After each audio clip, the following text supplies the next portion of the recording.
Call the May 3rd Heritage Preservation Commission meeting to order. Roll call, please, Liz. Yes. Commissioner Davies, Present. Mueller, Here. Welbert, Here. Place, Bonin, Ricius, Here. and Chairperson Coleman. Here. That moves us on to item number 3, adopting the agenda. Has everyone had a chance to review the agenda? Yes. Yep. Would anyone like to make a motion?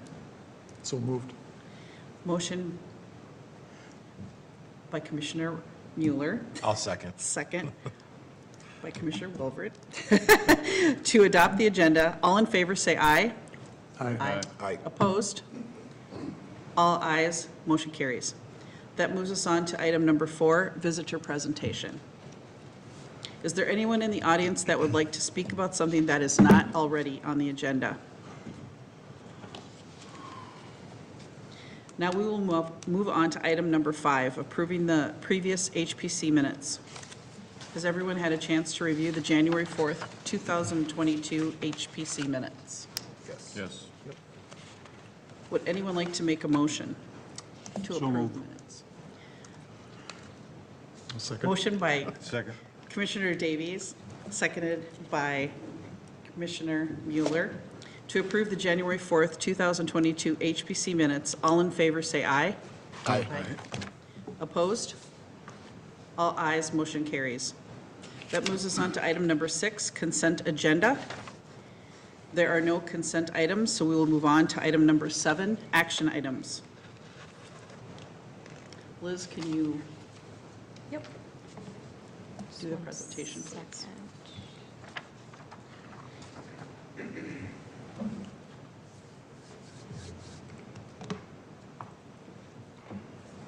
I'm going to share my screen here, so just bear with me.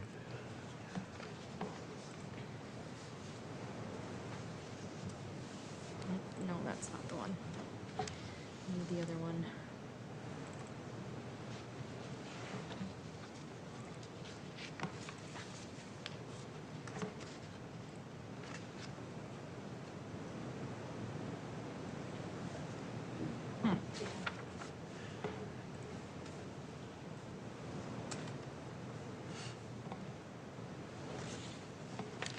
All right. Well, apparently I lost it, but I'll just do it from scratch here, so. Bear with me.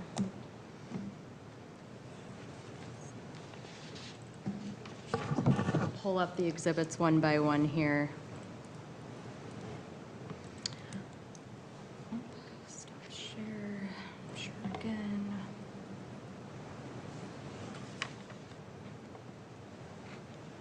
There we go.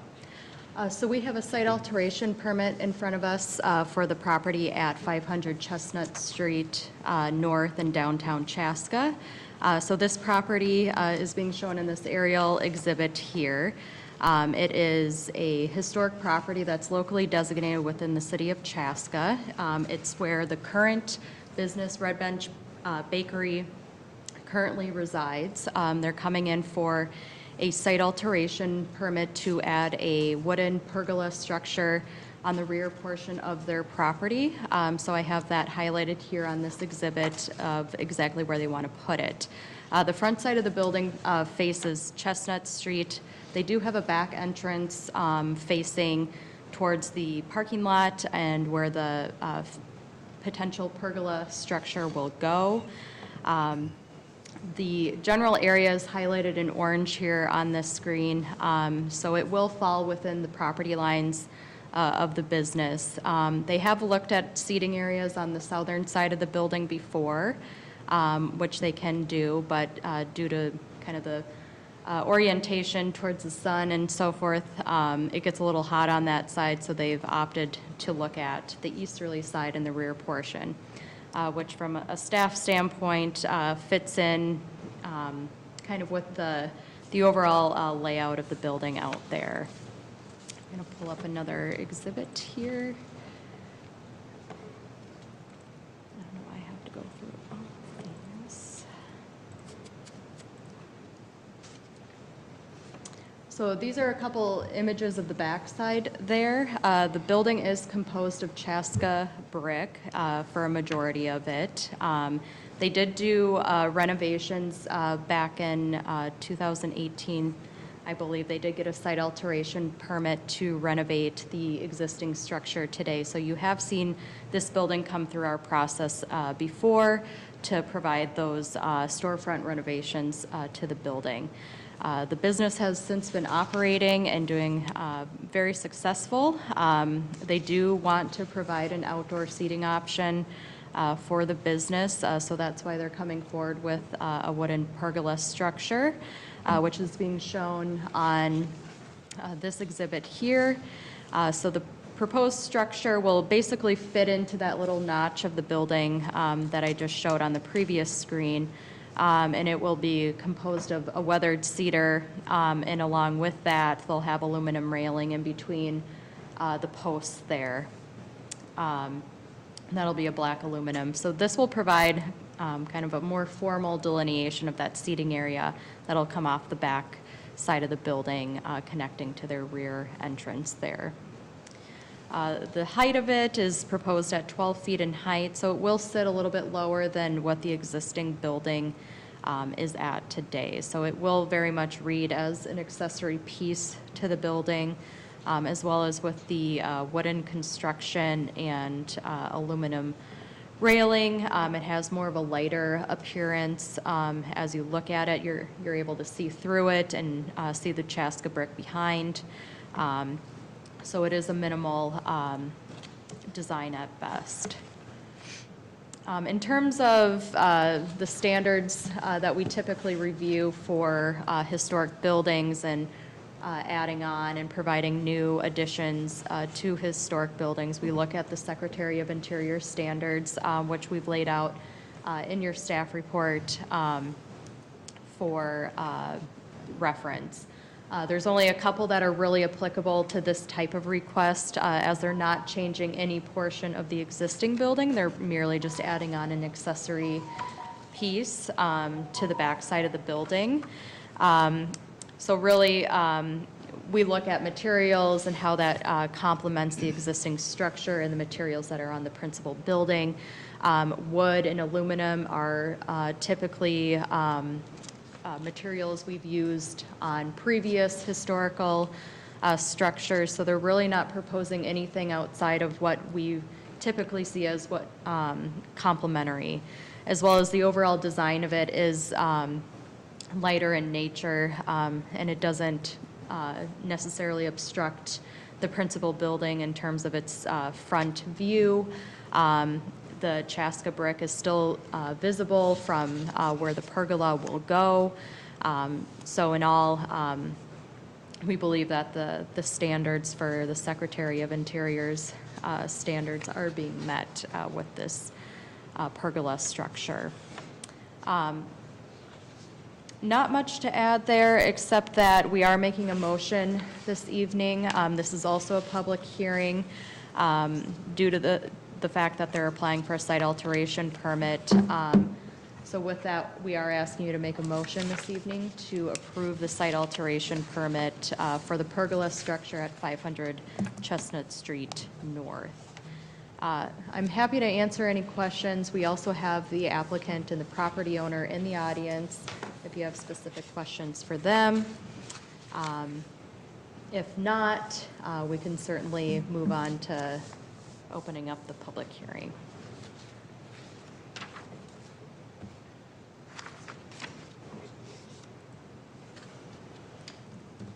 What is the size of that space?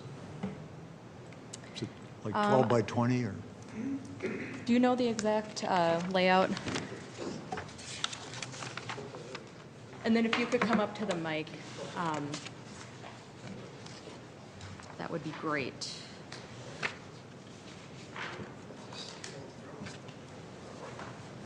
Drawing is scaled, I just haven't been so long since I looked at it. You would have to have a ruler. I don't. Well, first, say your name and who you're Sorry, with, just for the Craig- record. Craig Frick with Superior Lawn and Landscape. And like I say, sorry, it's been a while since I've looked at it. But it is a scaled drawing. Do you guys have copies of this? It's 1/8 scale, so if we were to, of course, I didn't come prepared with a scale to measure it right now, but, you know, it is roughly 18 by 22, if I recall right?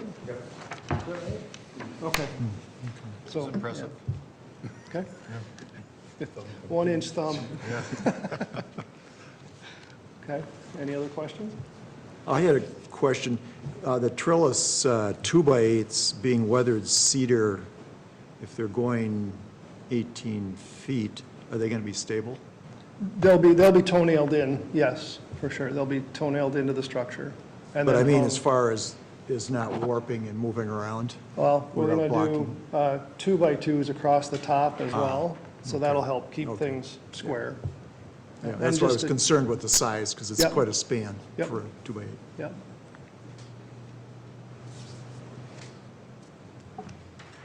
Anything else? Okay. This is a public hearing, so at this time, I will open that up. The time is 7:11. And let anyone in the audience who'd like to go ahead and come up to the podium and speak.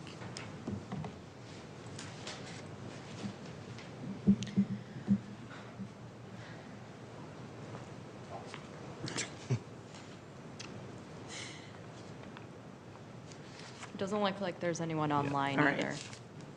I didn't know if there was a time limit. Nope. If no one comes up, Okay. you can close it right away. At this time, I will close the public hearing at 7:11. Would anyone like to make a motion? I'll move. Motion by Commissioner Welbert. And second? I'll second. Second by Commissioner Recies. Yep. To approve the site alteration permit for the Chaska Bakery Building at 500 Chestnut Street North based on the findings and conditions listed in the staff report. All in favor, say aye. Aye. Opposed? All ayes. Motion carries. Do I have to? Sure, go for it.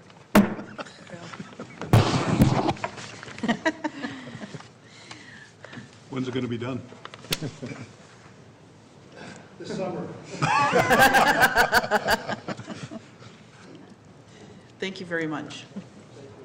Thank you. That moves us on to item 7B. Liz, if you would present the action item. Yes. And I actually do have a presentation for this one, Yay! which I figured out I saved over the other one with this one, so that's lovely. All right, here we go. So we have another site alteration permit request this evening in for 202 Walnut Street North, known as the Faber Building. They are proposing a fence. So a little historic significance of the site. It was built in 1872 by George Faber. It's located within the heart of downtown off of Walnut Street, which is a historic district within the city. The building itself is a Chaska brick building, so it does have significance there. An image of the building is shown here. A couple things are a little bit different as it exists today, but the integrity of the structure in this photo is very relative to what's out there today. The site, again, it's a corner site, so it's located on the corner of Walnut and 2nd Street East. The building is oriented more so on the west side. Then they have a yard space just directly east of that and some parking even easterly of that.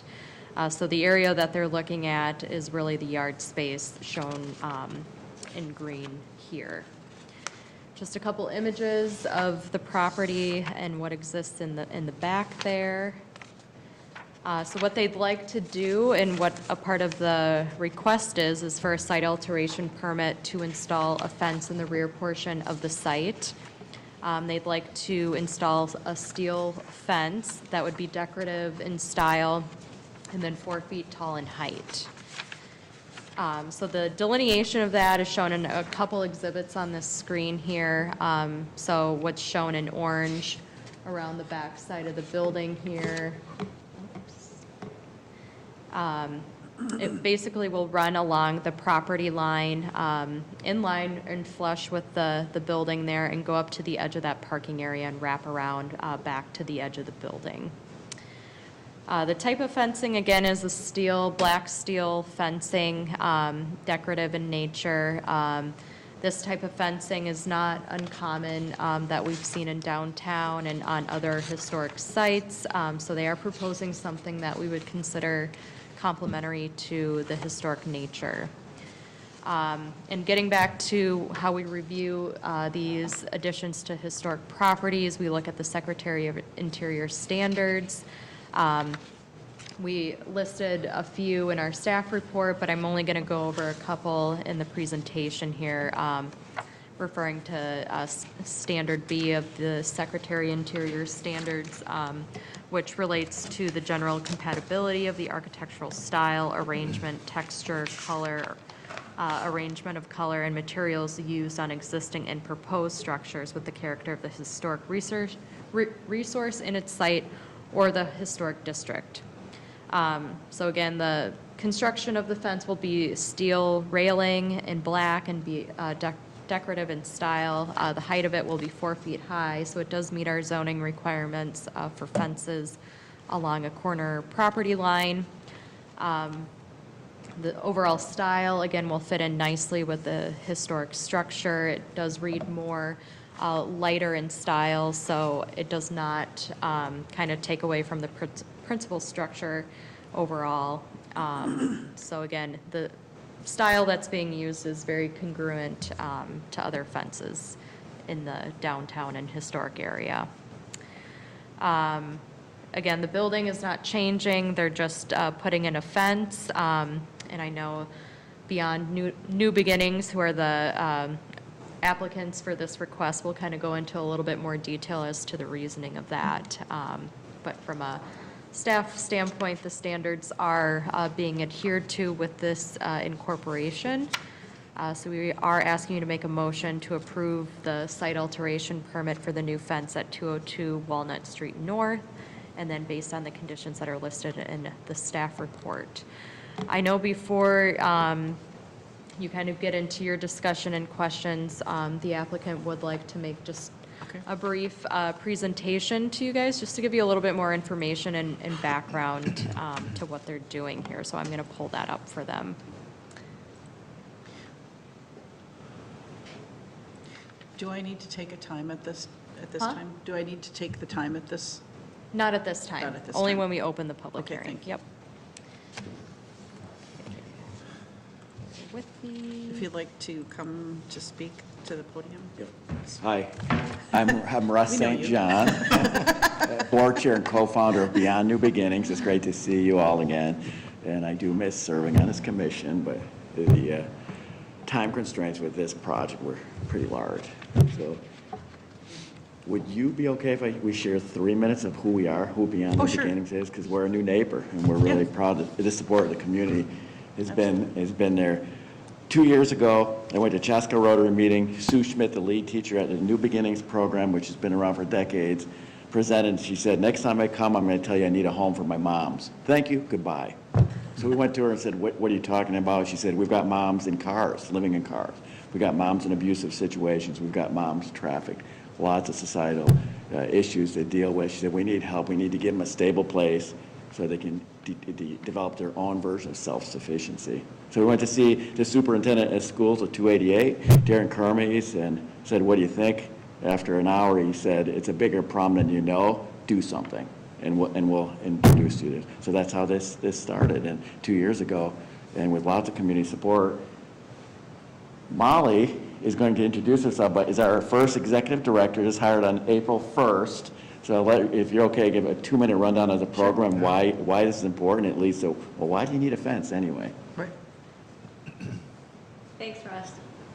Madam Chair and Commissioners, thank you very much. My name is Molly Cuevamacki. That's not a joke, and the fact that I was hired on April 1st is not a joke either, so we'll go with that. So I am in charge of the mouse, I assume? here, is it? You don't have control up there, so I'm going to have to do it for you. So just let me know when you want me to go Okay, next. so I just want to take a few minutes just to go over who we are. So New Beginnings is a high school that's been in Chaska for probably over 40 years, and probably you're aware of that. And that is for pregnant and parenting teens and people trying to get their high school diploma.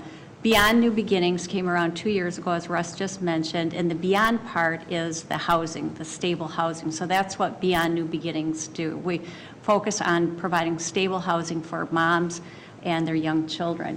And Liz, could you possibly just go back? I'm not going to read everything because we're kind of in a time frame here. I don't want to take too much, but this mission statement, I think, is just so impactful. Madam Chair and Commissioners, I just would like to read it to you. Beyond New Beginnings program supports and nurtures young moms and their children as they gain independence in safe, stable homes while being actively involved in New Beginnings High School program, a post-secondary education, and/or employment, and then going on to become healthy, engaged members of our community. So that's really the strength of what we do. And actually, we've been around for 2 years, but we have had proof that it works. So we've had successes already. I'm really excited to hear about that. And I just ooze enthusiasm for this. So if you need to rein it back a little bit, I'll try to. But I'm really excited about what we're doing. So thanks, Liz. You want to go on?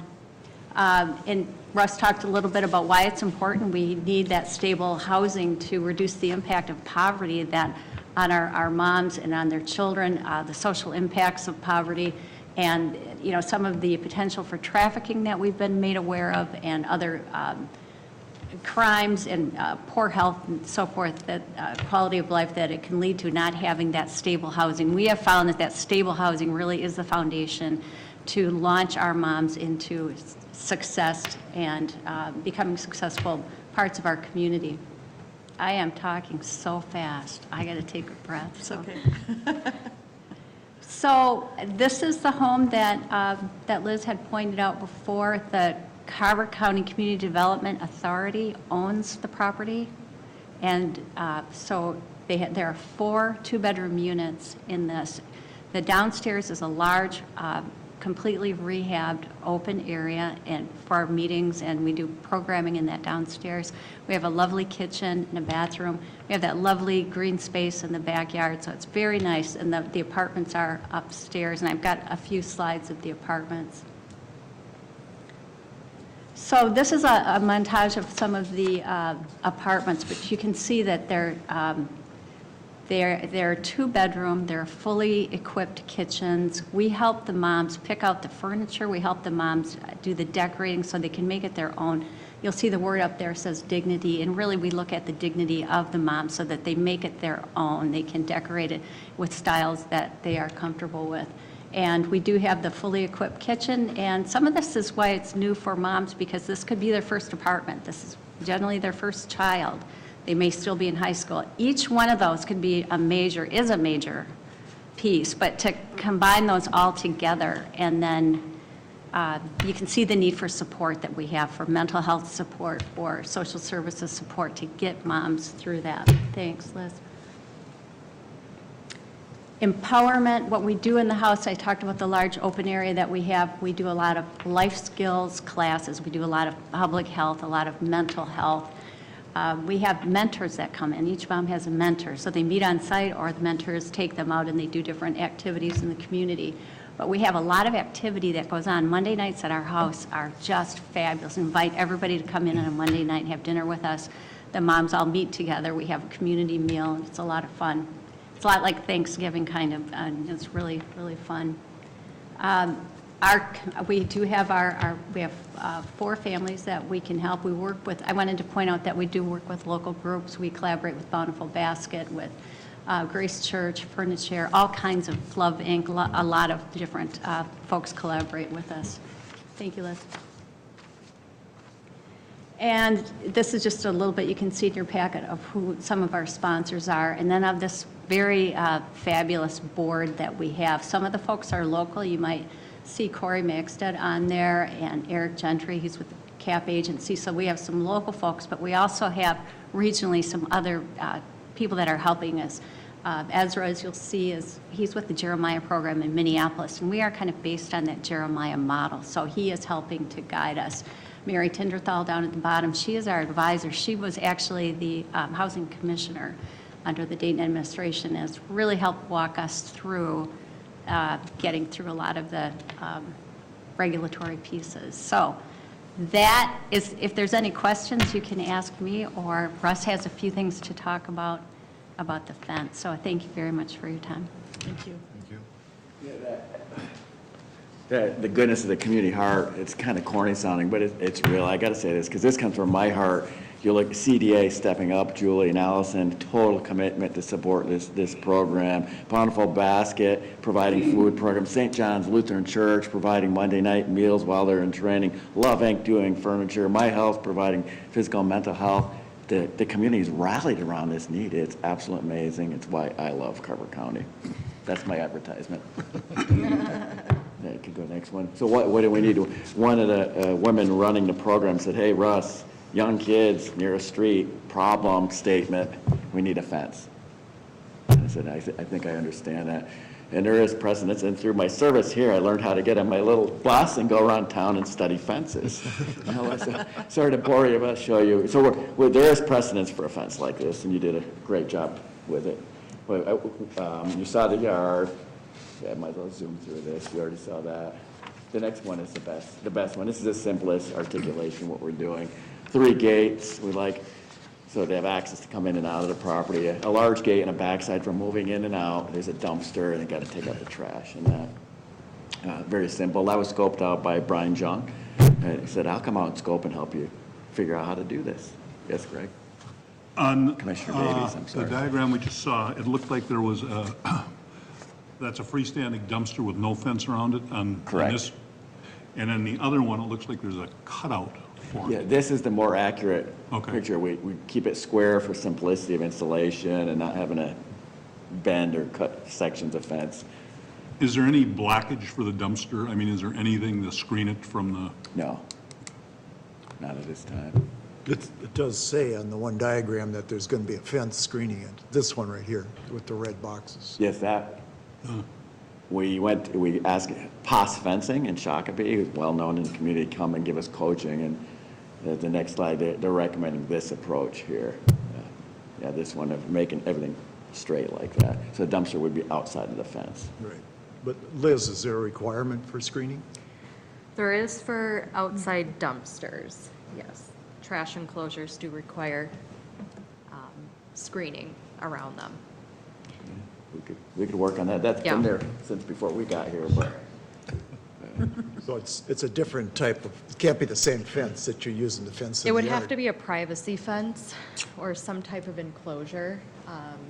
Just from a zoning perspective, it would have to be screened from view. What about the height of that? Is it 4 feet or is it more? No, you can go up to, I want to say 10 feet's the max height on that, but typically 6 feet is what you end up enclosing it. Usually whatever's flush to the dumpster to hide it from view. Is it okay if we take it up with the property owner, the CDA? Because Allison's been hugely supportive and asked, hey, this was brought up at the HPC meeting, can you address it? They've been incredible about addressing issues. And Yeah. I would really- say to work with zoning staff myself Yeah. on figuring out a solution for screening. Good call, will do. It would be part of the permitting, wouldn't it? Not a part of the fence permit, no. Oh, okay. That's kind of a separate thing, but it would be more of an administrative look at this Yep. to meet I'm zoning on it, requirements. I'll speak with Allison. Yeah. Out of curiosity, the ages of the children? Do you know the current, it varies with time, but they're from little crawling tots to 8 years old or older? Yeah, we don't have infants, we do have, the toddler, a year and Yeah. 18 months, up to, I think, 7, 8. Thank you. And the most we've had, if there are 4 apartments, we've had 4 moms and 5 children. And each unit has 2 bedrooms, which brings the dignity in it. If a mom's studying, she could put her baby to bed. It's really beautiful. Oh, so these are pictures of various various fences. We've got every style and condition of fence in Chaska, wood and metal, leaning sideways, should be torn Leaning down, sideways. beautiful. This was the most recent one. This is the, I forgot the name of it. Klein. The mansion. The Klein Mansion. Klein yes. Mansion on Second in Walnut, and we said, hey, that's what we want, by the way, and that was approved by here, so we said, let's do what there's precedence for. So that's basically what we're asking. And from a fence, one is a donor south of the river said, we believe in what you're doing, we'll pay for the fence, for the materials, they said. And Brian had estimated $5,000, it's amazing. And they made it a priority. And then I said, well, who are we going to get to make sure this is engineered correctly, installed, and lasts? And everyone said, you got to talk to Jim Poss at Poss Fencing. So he came up, he looked at the property, told him the story. He said, I believe in the program. We'll do labor for nothing, and we'll get the materials at cost. Amazing community.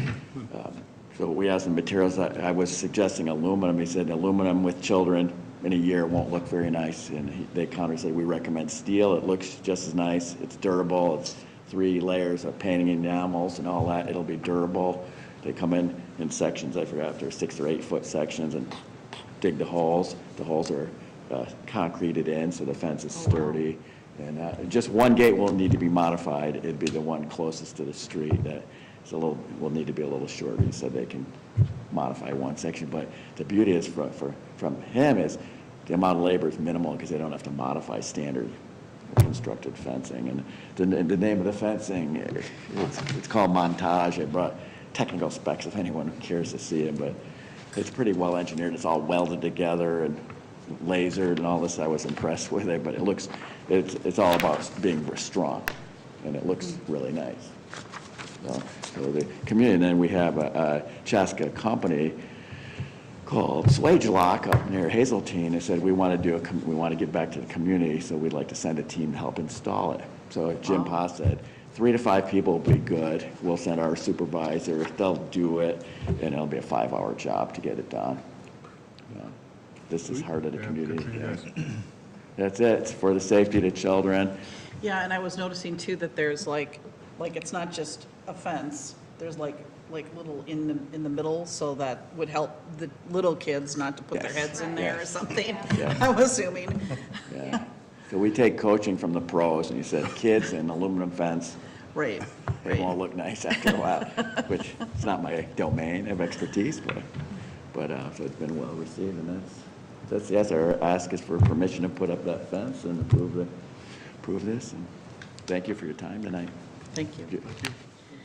This is a public hearing, so at this time, we'll open up discussion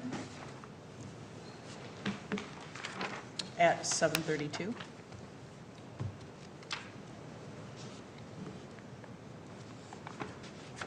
Hearing no discussion, we'll close the public hearing at 7:33.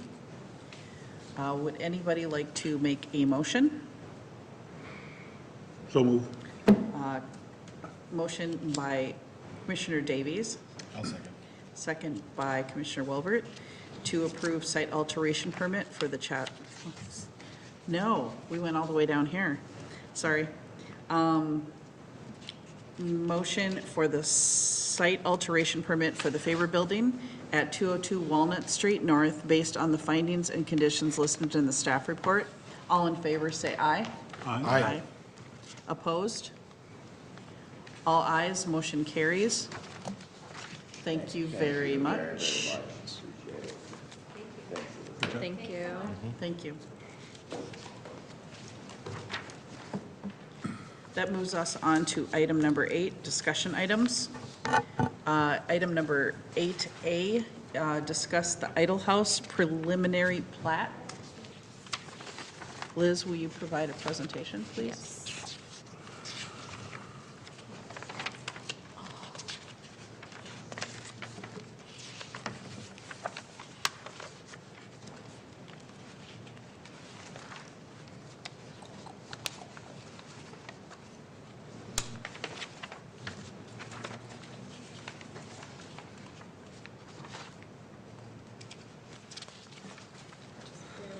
For a second here.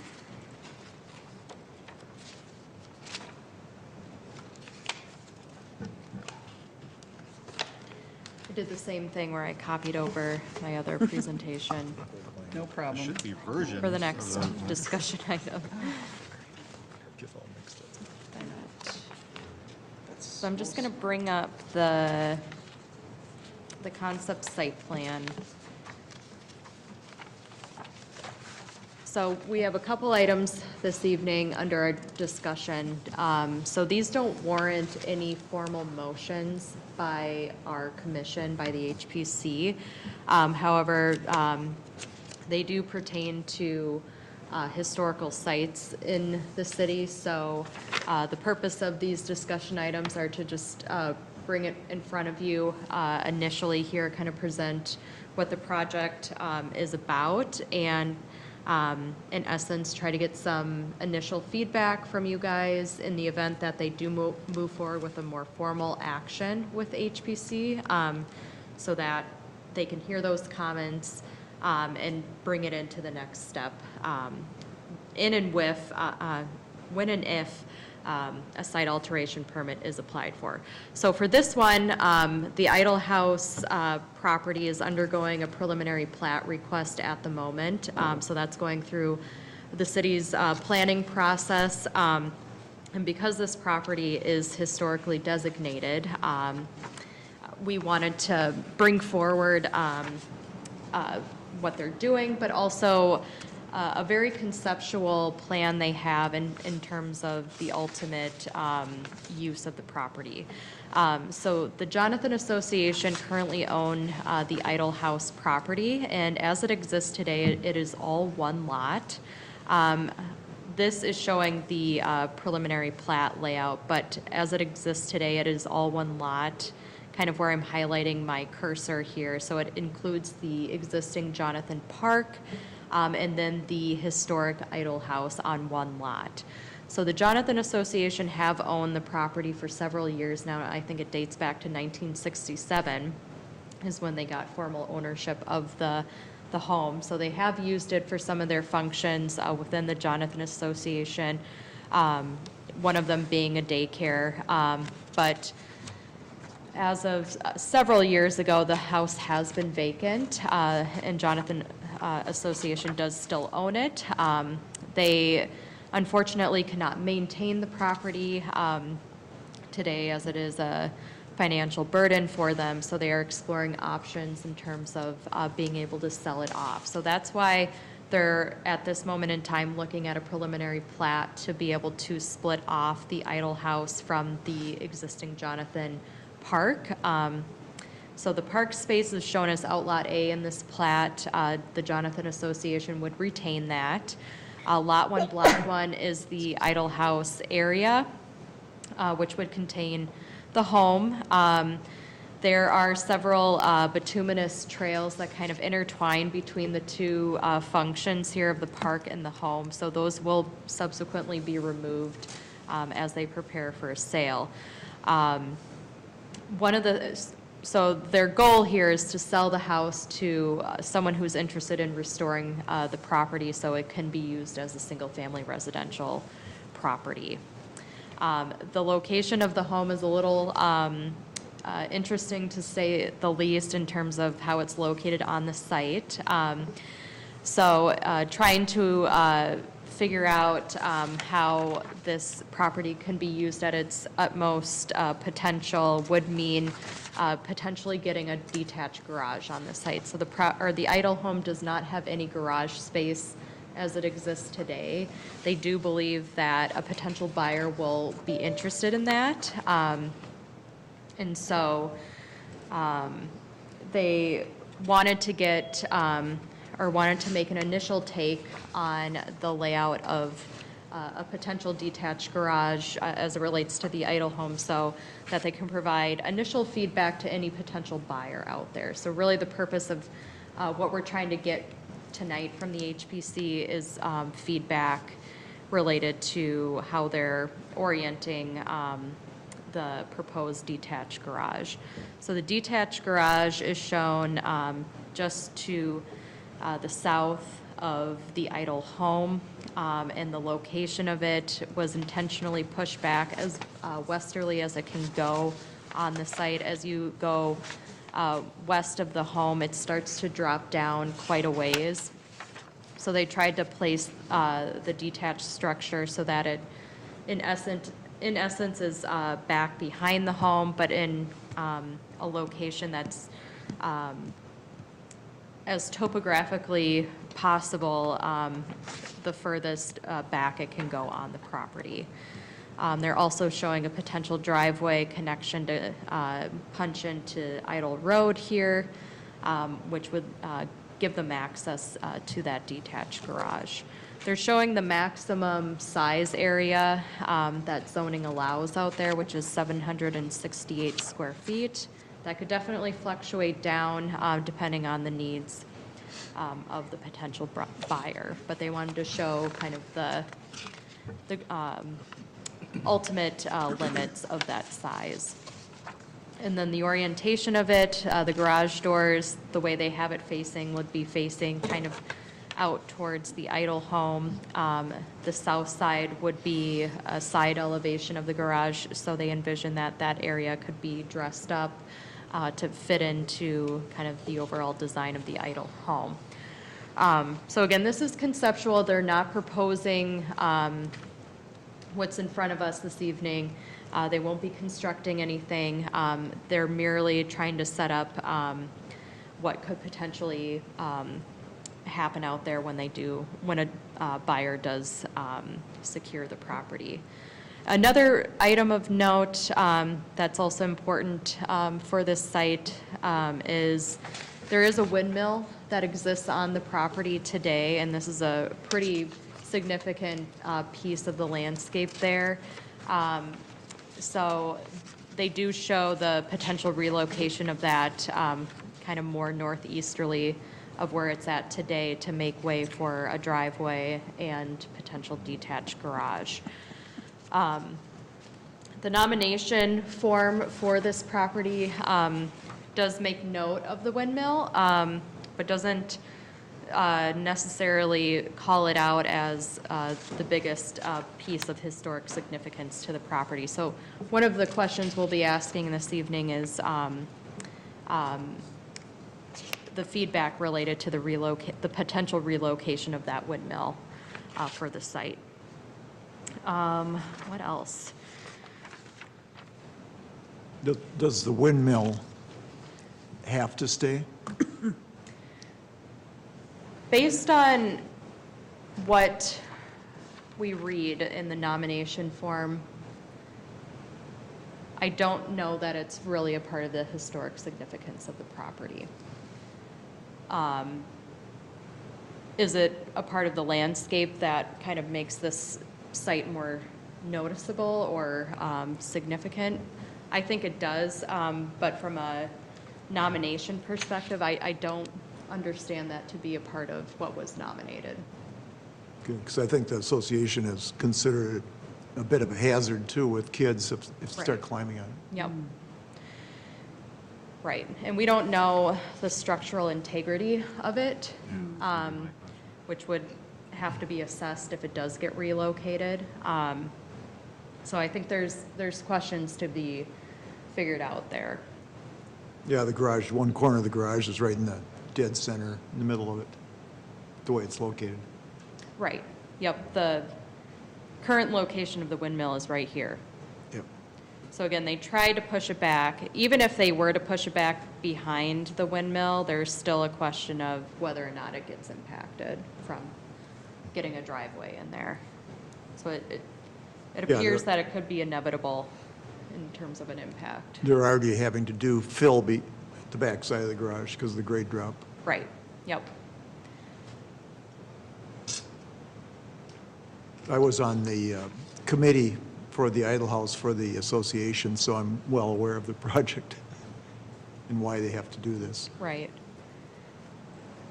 So I think the questions that we want to ask this evening, or kind of for your benefit of a discussion, is to talk about the spatial relationship that they're showing on this concept site plan for a potential detached garage, orientation of it, location of it, Does it feel like it makes sense, or should they explore other directions?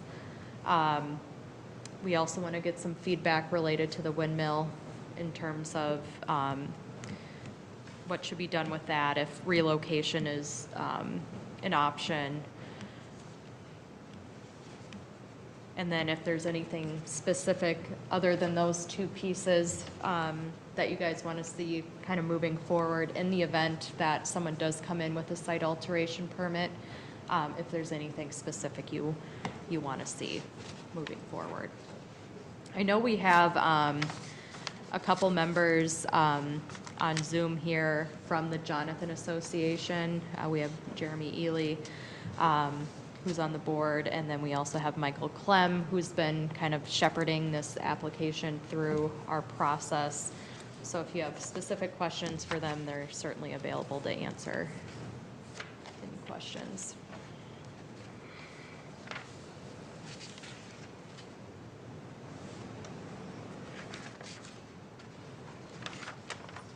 Is the house itself in good condition, like inside?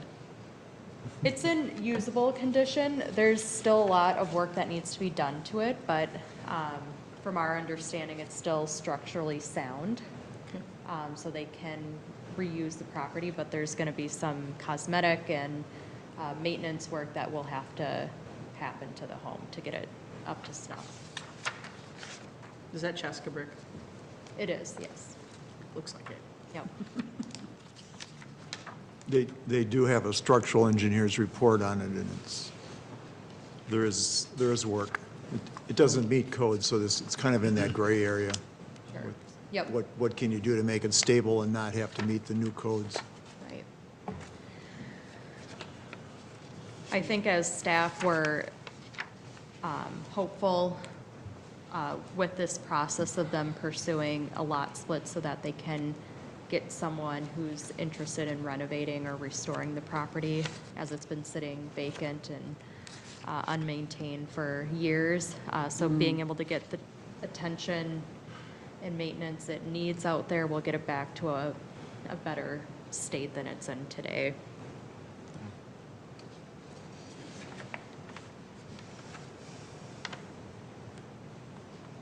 I would say the garage is in the right location. Again, the size is probably a big factor.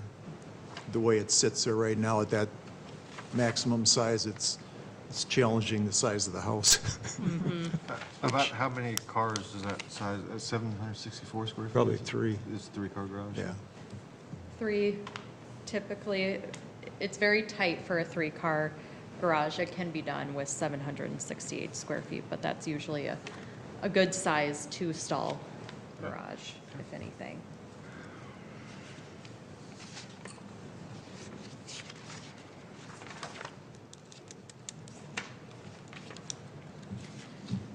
Yeah, I think that the comment related to the size of the structure in relation to the Eitel house footprint is something to be considered as they move forward. Again, they're showing what's allowed by zoning, but how does that, from a massing standpoint, compare to the Eitel home, which has a small footprint as well? It is a 2-story structure, but it will be important to see kind of the comparison and characteristics in the event that a detached garage goes there in terms of size and overall massing.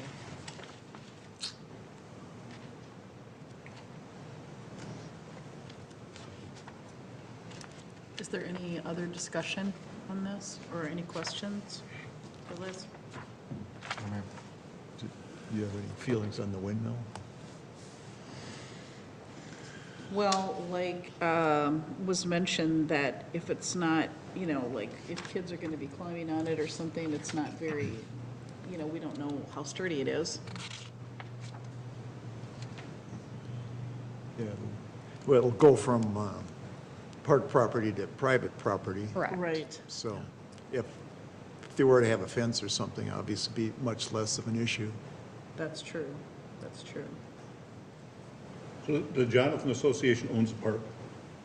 Yes, What's that? The Jonathan Association owns the park? they own the park, yes. Yep. Yes, and that's come down to way to deal with it is to create another lot, and the outlot, of course, is the tot lot now, or the park. Yep. And then to sell it and sell to someone who's going to do it, keep it as a residence. Is there anything else you need from us? No, but we wanted to get some initial feedback so that the Jonathan Association can kind of use that towards their, in essence, marketing, as they're marketing the site. So if there's things that, for the potential buyer to keep in mind as they're exploring this site, because I'm sure the question of, can I get a garage on that site is going to be asked. But from a, historical standpoint, what comments should they keep in mind as they're exploring that? And I guess what I'm hearing from you is being mindful of scale and massing as it relates to the Eitel home will be important, which is it's a general comment, but we don't have anything to react to right now other than a footprint. So they'll just have to work with staff and ultimately the HPC when they do come in to really nail down that piece of it. I would think the second question would be the windmill. Yeah. Correct. What happens with that? And it's hard to predict whether a new owner would really want it or not. Right. If they had to relocate it, I would say they don't want it. Yeah. It'd be very difficult to relocate. Right. It's like If an there's erector any set. comments related to generally where they're showing it right now, from a relocation perspective. So again, it's shown kind of just east of the existing Eitel home and kind of closer to that, I guess I would call it the northerly property line there. If there's going to be some spatial comments related to that and neighboring property. Bit of an eyesore, maybe? Well, it's been there for years. It's been there for So- years. Well, it seems to me if it's reverting to private property, it's whoever that owner is Yeah, for to right. decide. I mean, it is cool to have it there, but Exactly. if, now that it's private as opposed to public land, you want an attractive nuisance there. Right.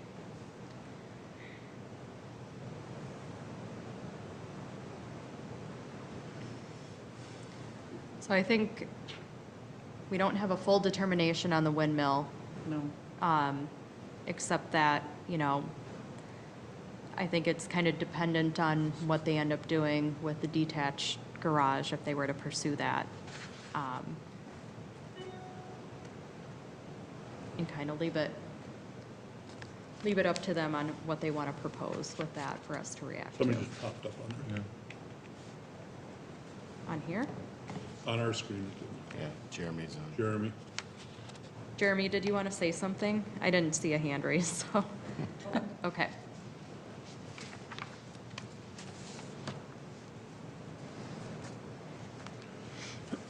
Did you guys have any comments as it relates to what's in front of us this evening? Or are you just listening in? Anything you want to add? Jeremy, sorry. Nothing from my perspective. I think, the point on the window that's really going to come down to ultimately is what is the buyer, new owner, how does that fit into their preservation plan, and what do they want to do with it? And it's purely speculative from our perspective on the ground, or not. We're just really doing this in advance, as, checking boxes for questions that might be asked by a potential buyer that could be, very, very specific. Really comes down to the issue of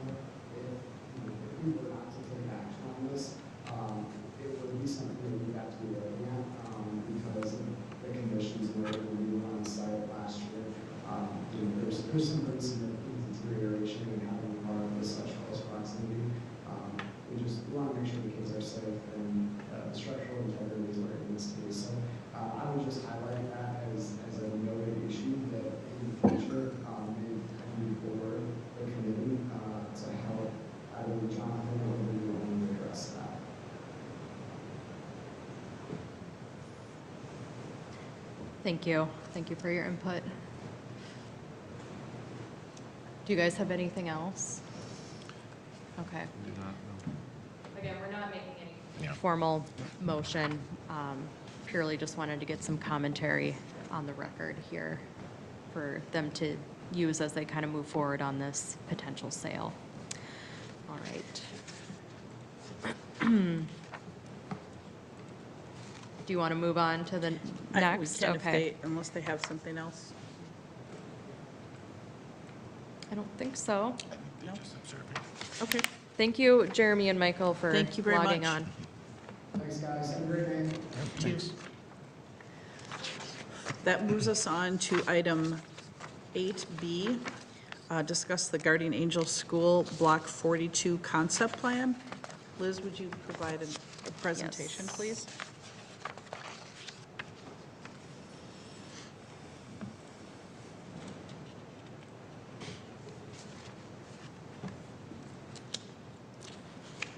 All right. So we have another discussion item before us. It's a concept plan for the Guardian Angels School and Convent site, also known as Block 42 in downtown Chaska.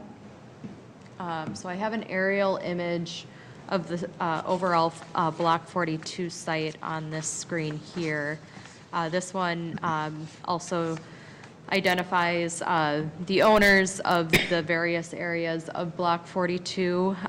So I would say Guardian Angels owns a majority of Block 42 in terms of the various buildings on there and playground space, as well as one of the homes that's directly east of the convent building. There are two other private properties kind of on that northeast side of the property, and the applicant for the concept plan does have letters of support and a purchase agreement over both of those. So there is indication that both those properties are willing to move forward on a redevelopment plan of the entire block. In terms of historic significance, so the Guardian Angels School and Convent building were built back in 1913 and 1960, or 16. They're built of red brick masonry, so it's not Chaska brick, but it still has compelling architectural interest within the brick that you can see evident in other brick buildings of its time. And over the years, it's historically been used as both a school and a convent building, which to this day, they no longer are used that way. The school has since closed recently, so now the school and the Guardian Angels property owner are looking for ways to redevelop the entire site so that the school building and the convent building can be reutilized. So again, we're not making a formal motion this evening on this item. It's going through the planning process as we speak. You guys are actually the first step in the process, and the reason we want to keep you notified of this and involved is due to the fact that the school and the convent building are historically designated within the city and are located in downtown Chaska. So there is a potential component there that you might see a site alteration permit in the future if any exterior changes are done on the school or convent building. We are asking for some commentary as it relates to the overall site, just in terms of you know, how the new kind of blends with the old and that sort of thing. But what they're doing as a part of the concept plan for the entire block, we're going to bullet point it out just to have it easier to understand, because there are a lot of moving parts on the block. But the first part of it would be to redevelop the school building into a 22-unit rental apartment building while preserving the building's exterior architecture. So they're basically asking to reuse the building as is And then the inside, they would convert into that rental apartment use. They would also include in this concept plan to preserve the convent building for an office use and storage use. And again, the convent and the school building are both being looked at by the Carver County CDA organization as the potential users of both those buildings. And again, both of those are locally designated. There's also a gym addition on the backside of the school building, as I'm highlighting here. So there is some contemplation as to what would, or how that space would be utilized. The applicant has stated that they envision using that as a community gathering space owned by either a governmental entity or a community nonprofit. The user has yet to be identified, and the overall use to be fully determined as well. And then on the southeast portion of the block, they wish to redevelop that to a 44-unit market rate apartment building with underground parking. That portion would be proposed by a Community Asset Development Group. And then the other portion, the northeast portion of the site, they wish to redevelop to 7 townhome units. These are some images of the existing site today. The convent building and the school building are in essence connected, but we do consider them in some ways as 2 separate buildings. The gym space is directly behind those 2 buildings. There is one single-family residence that's owned by the church as well, and then the 2 private properties that exist on 2nd Street West and Pine Street North. And then this is kind of the layout of the concept plan that they're exploring at this time. Color-coded just to allow you to understand kind of different uses here with the school and the office, or the apartment building and the office building, the gym space. The play area kind of in between the building would be converted to a parking area of 20 stalls. The market rate apartment building is a 3 to 4 story building on the southeast portion with some underground parking under that. There will be additional surface parking kind of in between the apartment site and the townhomes just to the north, which would be oriented on 2nd Street West. So the school building, as I mentioned, would be their desire to convert that existing building into those apartment units.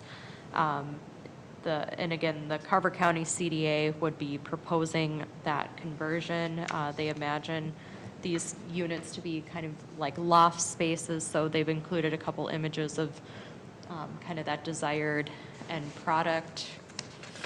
And then with the east side of the block would be kind of more so where that newer proposal of the site would happen. So the southeast portion would have that 3 to 4 story market rate apartment, and then the northeast side would have that 7-unit townhome building. We just throw out a couple of those Secretary of Interior standards to consider as we're contemplating this, but again, we're not doing any formal review or anything like that, just trying to get some initial feedback for the applicant here so that they can take that into account as they kind of move through the process. So again, in terms of what you guys might see in the future, if they do make any exterior changes or propose any exterior changes to the historically designated buildings like the school and the convent, then it would trigger a site alteration permit process with you guys. So that would be an instance where you would formally make a motion on something and see it again. And I think it's also relevant and appropriate to provide initial commentary just based on what's happening on the remnant area of the block as it relates to the overall spatial layout of what's being proposed out there. So a couple of the things that we were hoping to get a little bit more commentary from you on is just understanding and looking at the spatial relationship of the new construction adjacent to the Guardian Angels School and Convent building in terms of scale and massing, overall design, if you have any comments towards that. And then any feedback you have related to the type of use going into the Guardian Angels School and Convent building as it relates to historic preservation, and then anything additional you might see. So those are some prompts for you guys to use as kind of a start to your discussion. Or if there's any questions, you can certainly ask those as well. We have the applicant here as well as a representative from the CDA if you have specific questions for them. Is it correct that there is a hearing on this coming? Like, I thought they said May 11th? Yes, so the actual concept plan will be going to Planning Commission on May 11th. Okay. So that's next Wednesday. So if there are people who are interested in hearing more of the planning and the zoning side of things, that is the opportunity to be involved with. I don't know if there's a neighborhood meeting planned. Friday. Friday this week? Friday this week that the developer is having with the affected property owners as well.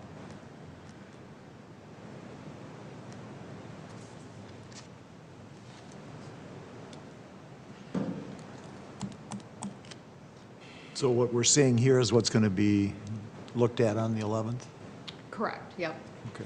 There'll be a much more thorough planning analysis done on it, though.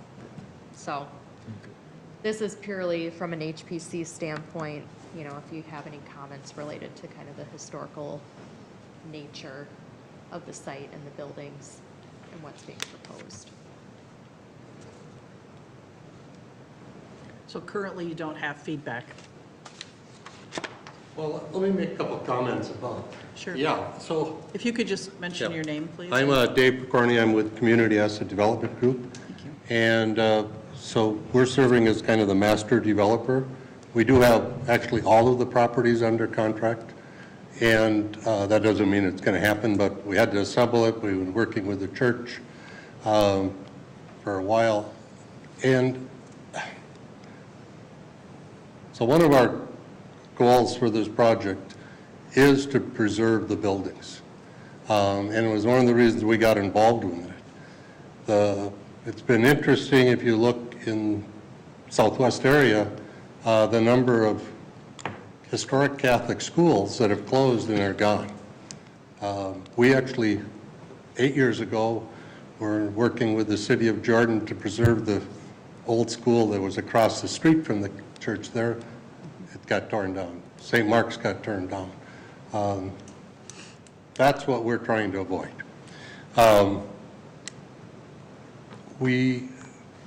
So the first thing that when we started assembling the site, the obvious use for the school was some type of residential, and quite frankly, the obvious owner to us was right away the county's the CDA.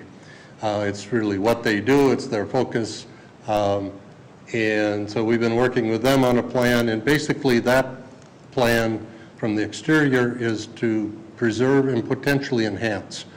And there's two simple enhancements. One is absolutely got to happen.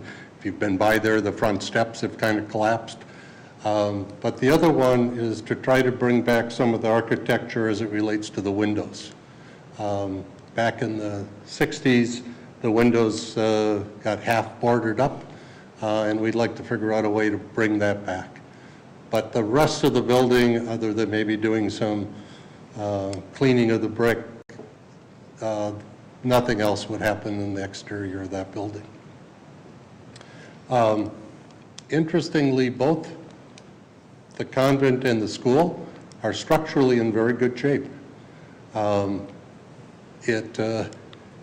It isn't Chaska brick on the outside, but there's a lot of Chaska brick on the inside. It's a very sturdy building, and that creates some opportunities, but it also creates some challenges, because you really can't change the interior walls. The interior walls are the interior walls. And so that appears like it can work with the school. The convent building is really more of a challenge because it works out very nicely on the first floor for office space. The second floor is, well, it was the living space for the nuns in their 8 by 10 foot rooms. And so using that space is really very difficult.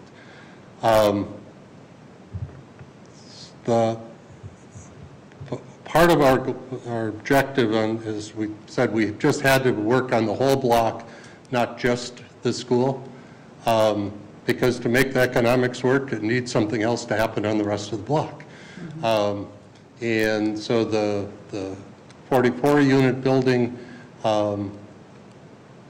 we see that as a smaller, more upscale apartment than maybe what exists in some of the other buildings in downtown. It's kind of boutique-y, if that's the right word. Rents would be at or above the average market. We are actually doing a very similar project in downtown Waconia, where the old American Legion building there. That project will start construction here in the next 60 days. And so we're kind of using some of the things that we've learned relative to that project for this one. And underground parking is critical. And it just turns out one of the challenges with that site is the topography. If you've been on First Street, there's a 6 foot, 7 foot high wall. Turns out that's a real positive when you're doing underground parking. So any other use, it's a challenge. And then the other thing that we're trying to do is put together the right ownership of the gymnasium so that the gymnasium can stay as a community gathering place. If you think about historic small towns, everybody thinks, well, the thing that makes it historic small towns are the Main Street, which is true. But there's another piece, and you can see this in every historic small town that makes it a small town, it's churches. And historically, churches were always 1 or 2 blocks off of the Main Street, and if you look, that's what happened in Chaska. St. John's, Guardian Angels, Moravian Church. And so preserving it as that gathering place is important. We don't have it all put together today. I can tell you, one of the comments from the staff, and it's very appropriate, is what's the exterior architecture of the new building? And we very intentionally didn't spend time on doing that because we didn't want to say this is what it is. We think there's a lot of different options, but the massing of the building, that 3 to 4 story kind of building, we think that's critical. And we also think it's critical that it's a high exterior quality. So it's a brick, stone kind of exterior, particularly on the Pine and First Street side. There may be some other kind of panels, hardy board on the interior that's a little different. And then lastly, for the project to be successful, we got to figure out parking. And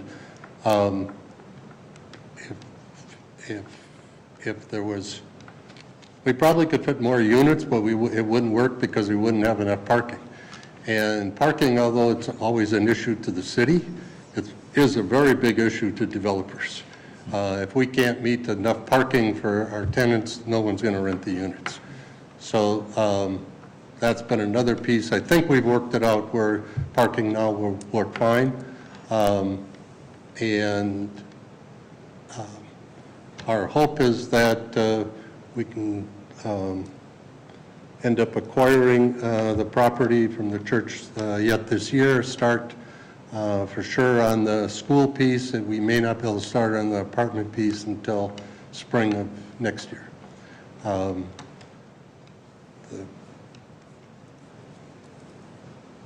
Yeah. So, I guess if there are any other questions about kind of the vision we were trying to accomplish there. Is that bowling alley still under the school? No, everybody asks that. It was there was a bowling alley, and it was filled in with dirt. And I've never really figured it, that nobody could tell us why that was the case. But no, the bowling alley is gone. Because the gym was always a roller skating rink. Yeah. What you might not know is there's a basement under about half the gym. Yeah. Yeah.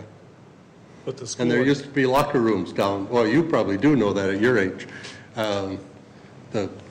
But yeah, the locker rooms used to be in the basement of the gym. But the basement of the school is really conducive to doing parking? No.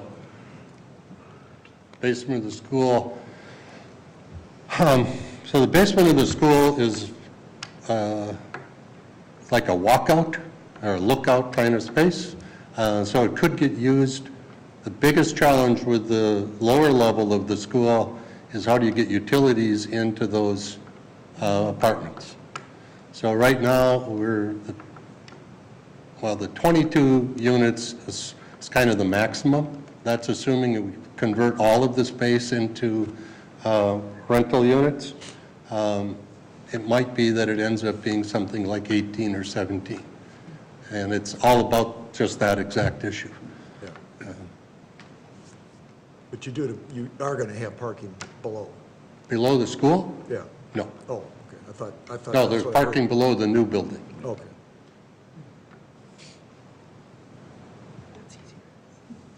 Yeah, much easier. Okay. Anybody have any other discussion items?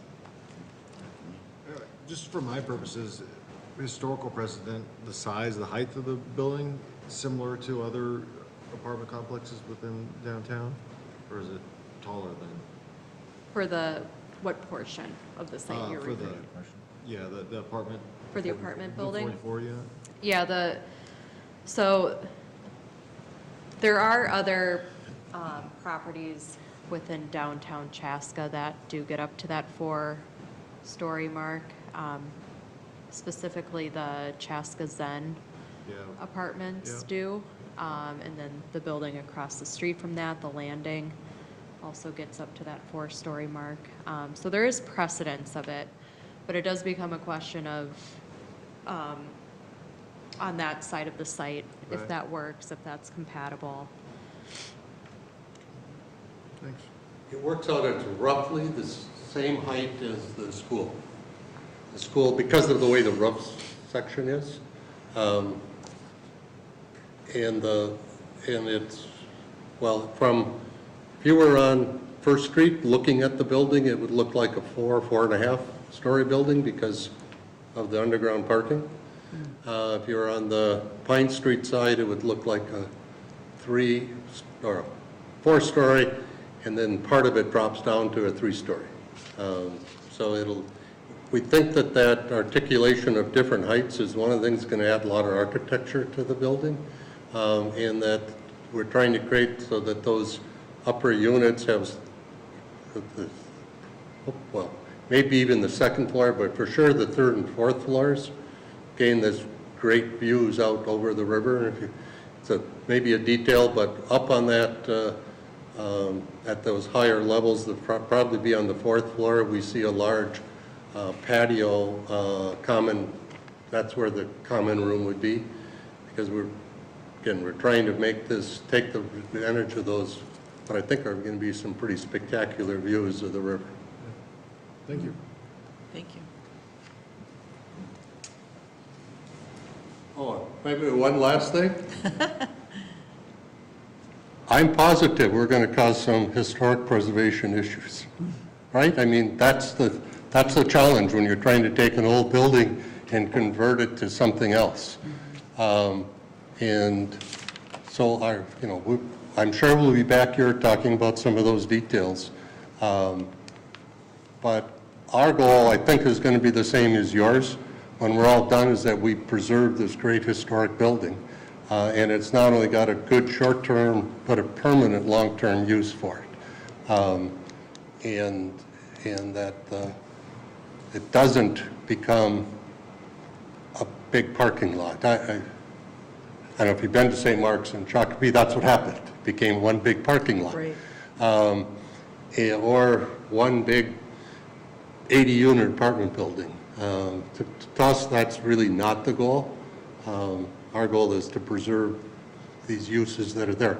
The gym historically is not a great historic building, but it is very important to our other part of our goal is this community gathering. I think preserving that is important. Now, there is a third goal too, and that's to make this financially feasible.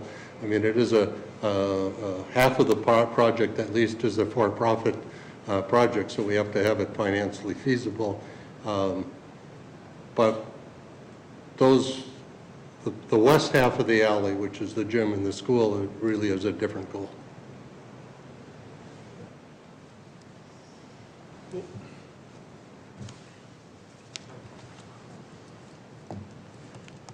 Any other discussion items?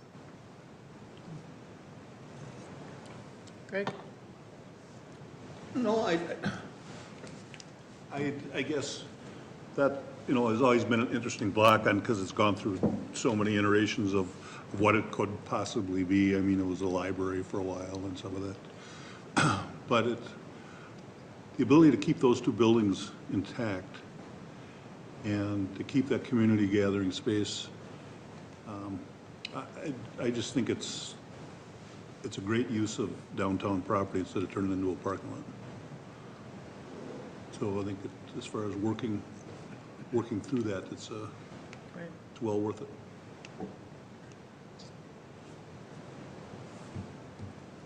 Yeah, I think it has great potential. And historically, our issues really are the new buildings that they fit in, materials, massing, and I'm sure they will. It just will be developed, and it'll work.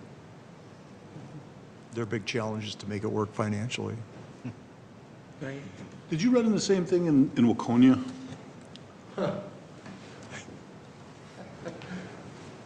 Interesting question. No. We were,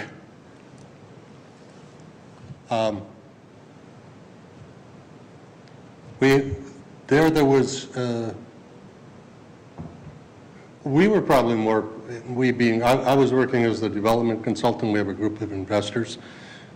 Our investment group really wanted to be able to keep as much of this historic as possible. In the Legion itself? Yeah, and that was the original goal. We were going to renovate the Legion and lease it back to the Legion. And that building is in just terrible condition. And so now we've tried to bring some of the building back into the new building. And that had a little bit of support from the city, not great. We had the bigger challenge there was it's really expensive to tear down a building. And so, when in that, and it was a relatively small site, so making the economics work when you were having to tear down a building and then try to keep some of the historic back into it, it was a financial issue more than it was a city issue. But the city didn't have as big an issue about you trying to maintain a historic building? No. Nobody no. I mean, I don't want to say if it could have been preserved, they would have, but they were pretty involved in the stuff that we were doing at looking at the feasibility of keeping it up. They saw all the studies, and the Legion guys were even more convinced you should tear it down than we were. Yeah.